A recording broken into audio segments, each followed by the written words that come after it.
നിയമസഭാ തെരഞ്ഞെടുപ്പിൽ 110 സീറ്റുകളെന്ന mission LDF യാഥാർത്ഥ്യമാക്കുമെന്ന് മന്ത്രി PA മുഹമ്മദ് റിയാസ്. ചെറിയ വോട്ടുകൾക്ക് കൈവിട്ട മണ്ഡലം തിരിച്ചുപിടിക്കാനാവും. കോഴിക്കോട് 13-ൽ 13ഉം LDF സ്വന്തമാക്കും. സംസ്ഥാനത്ത് ഭരണവിരുദ്ധ വികാരമില്ല, മന്ത്രിമാർക്ക് കൊമ്പില്ല, മന്ത്രിമാർ അഹങ്കാരികളുമല്ല. സൽഭരണത്തിന് നല്ലത് LDF ആണെന്ന് UDF-കാർ പോലും വിശ്വസിക്കുന്നുണ്ടെന്നും മന്ത്രി PA മുഹമ്മദ് റിയാസ് പറഞ്ഞു.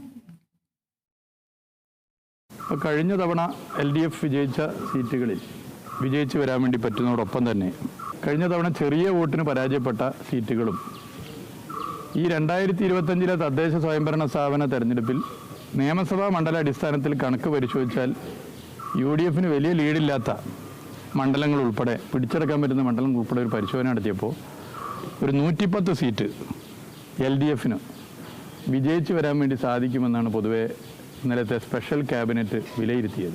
110 സീറ്റ് വിജയിക്കാൻ വേണ്ടി പറ്റും എന്നാണ് ഞങ്ങൾ പൊതുവെ കരുതുന്നത്. അതിൽ കോഴിക്കോട് ജില്ലയിൽ 13-ൽ 13 സീറ്റും LDF-ന് വിജയിക്കാൻ വേണ്ടി പറ്റും. ഭരണവിരുദ്ധ വികാരമില്ല എന്നുള്ളതൊരു യാഥാർത്ഥ്യമാണ്.